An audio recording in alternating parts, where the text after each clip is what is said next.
Welcome to the Divalution, a show to empower, enlighten, and entertain divas and those that love us.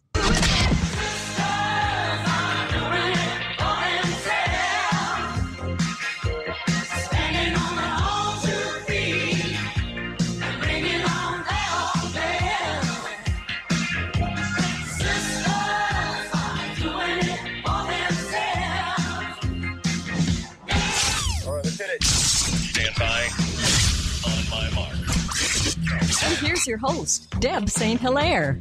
Good evening and happy Thanksgiving Eve. We're here in the studio tonight, live, 1017 Washington Avenue, and you're welcome to join us for the Divalution show every Tuesday night at 7 o'clock. I'm really excited because I have some people that don't show up here very often. Linda is in our audience. Hey, Linda, thanks for coming. Sandy, you all know Sandy. She's here quite frequently. And Juliana somewhere. There, she's behind I can't see her. There, I saw her move. Okay, but in the hot seats tonight, the sponsor spotlights, we have two people. We have Robin from Kristen Lay and Hair Company. Welcome, Robin. So happy to see you. Thank you. Good to be here. Good. And we have Dave Dyke from Growers Choice Insurance. Welcome, Dave. Thanks for inviting me. You're welcome. See, now everybody said thank you. And isn't that appropriate because it's Thanksgiving? Yes. So that's kind of what we're going to be talking about today is Thanksgiving. And I want to wish Lori Holzapple a happy birthday. It's her birthday today. Yes. And another thing that happened on this day, and it's kind of sad, November 22nd, 1963. What happened? JFK? Yep. Thank you, Facebook. Was it? I never saw it on Facebook. I did. I cheated. It was on there this morning. Yes. No, I don't. You were little. I was, what year was it? 63. Yeah, I wasn't even born yet. You weren't? No. Oh my God. I don't even want to say how old. I know how old you were. Do you know what you were doing that day, Dave? No, I wasn't born either. You weren't? Woo! Holy. I was 65. Wow. Yeah. You were both still up in heaven. What were you doing? I was standing out in the hall because I was being punished because I was talking. Gee, what a shock. Gee, I can hardly believe it. What were you doing, Linda? Do you know? I was in college in Chicago at Concordia Teachers College. Ooh, Concordia, She was good at college. Concordia Teachers College. Our friend Linda was. Juliana, where were you? I was 3 years old, sweetie. I don't know where I was. Probably waddling around somewhere with your thumb in your mouth. And we were at this park, and I don't know why we were at this park. We were hiking at a park. How do you hike in a park? Because it was It's a hilly park. state park. We were hiking. Okay. What do you mean, how do you hike at a park? What state- else do you what do at a state was park? it in? Park is level land. She's Yeah. a flatlander. Oh, no. This was in Ohio. This we was had somewhere cool where they had topography. rocks and Yes. yes. Topography. Yes. Good wine. Thank you. It's smart wine. It's our Wow, it smart is. wine. It is. So the wine we are drinking this evening is Fetzer Mendoza Malbec, 2011. It's from Argentina. Sometimes I don't like Argentinian wines, but this one seems to be pretty darn It's good. not bad. Yeah, what do you think of it, Dave? Very good. It was a good year, 2011, for sure. You remember We what you were were all doing alive for day? that one. So we're going to be talking about Thanksgiving, and then we'll talk about both of your businesses. So Thanksgiving at Plymouth started with 102 passengers in 1620 on a small ship called the Mayflower. After a treacherous and uncomfortable crossing that lasted 66 days, they dropped anchor near the tip of Cape Cod, far north of their intended destination of the mouth of the Hudson River.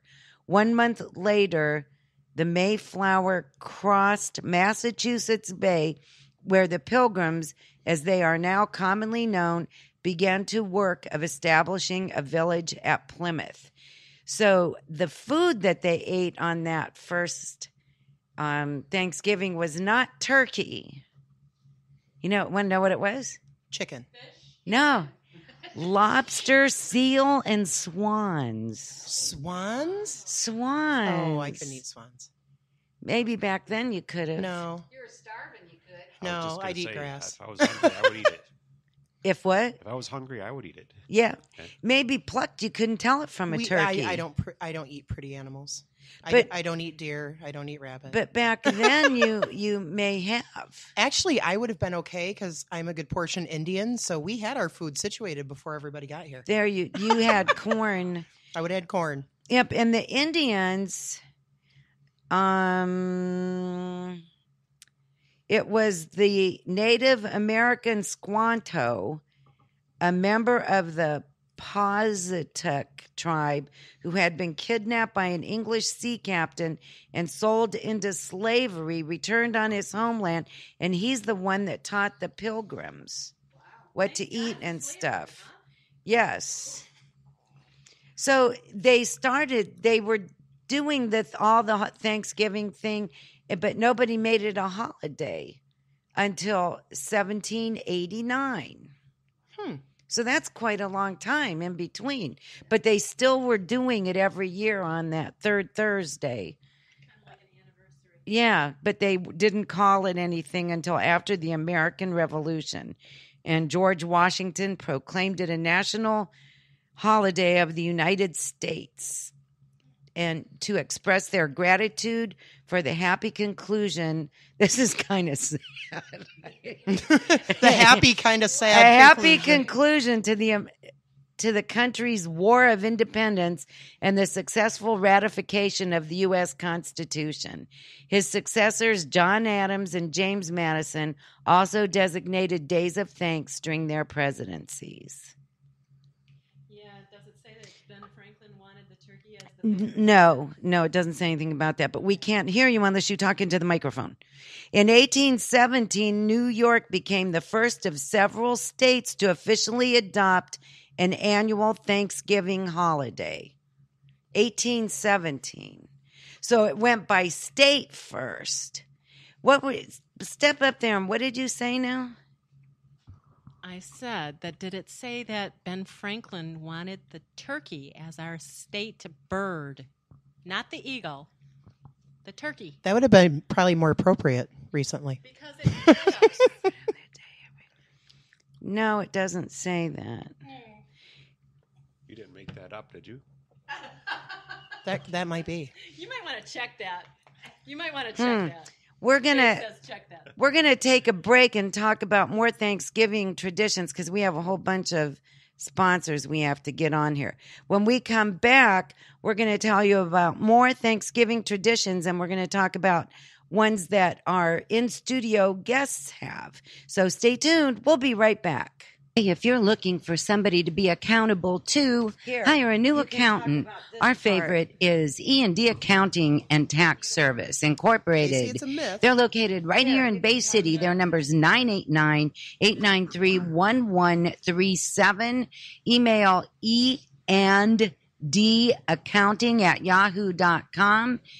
And their website is www.eandaccounting.com. You can trust them. We do.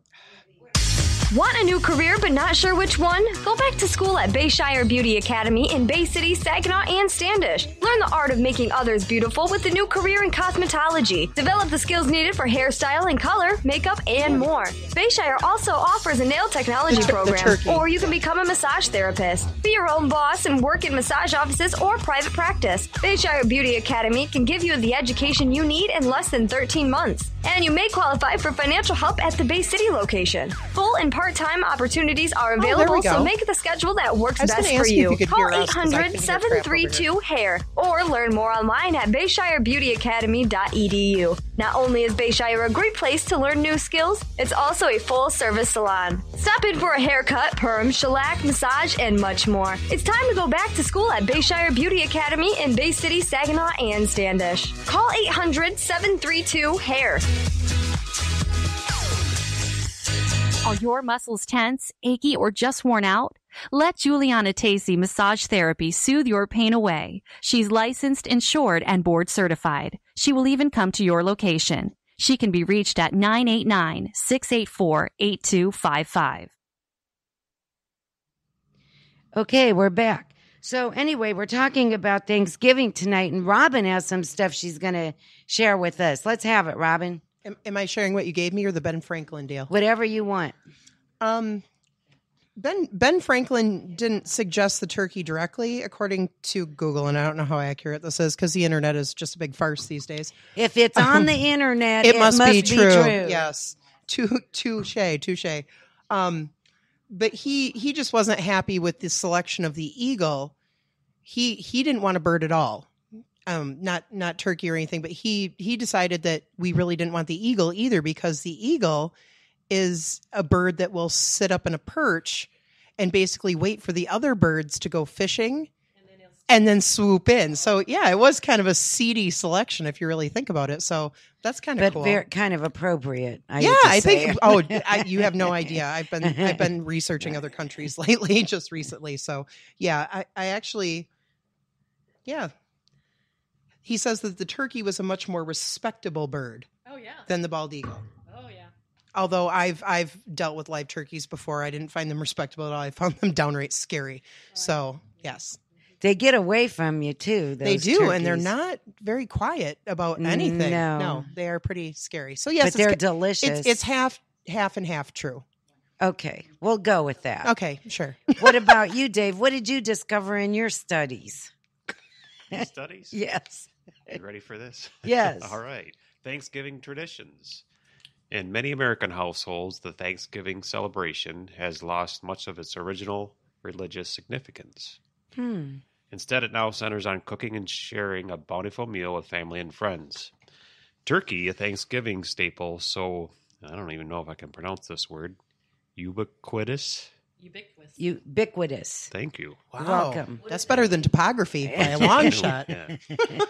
It has become all but synonymous with the holiday. May or may not have been an offer when the Pilgrims hosted the inaugural feast in 1621.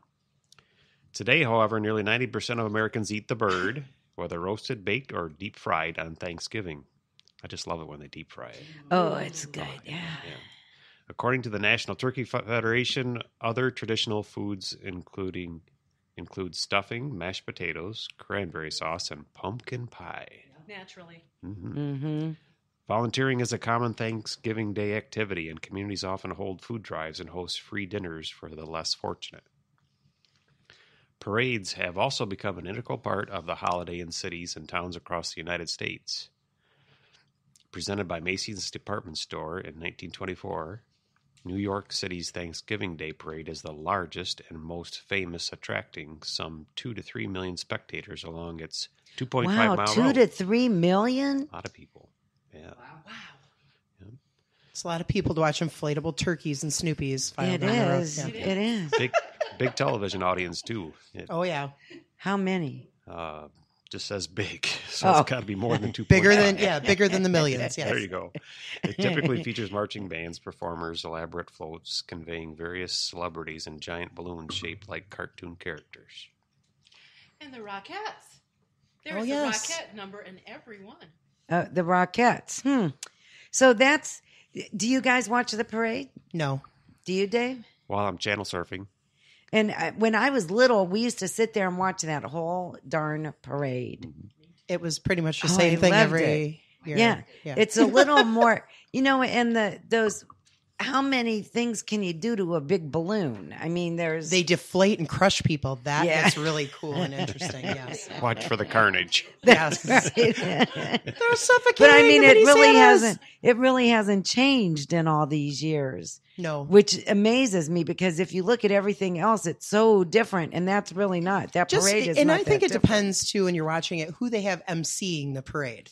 Yes. Like, if they have the most boring lump on a log emceeing it, it's really not that exciting. Is that the one that Dick Clark used to do? No, that's Rocking. That's New New Year's Eve, but didn't he used to Al do the Roker parade? did it for a couple of years. Al I know Roker, that Kathy was Lee Gifford good. did it. I've never watched it, but I know who's hosted it. How sad is that?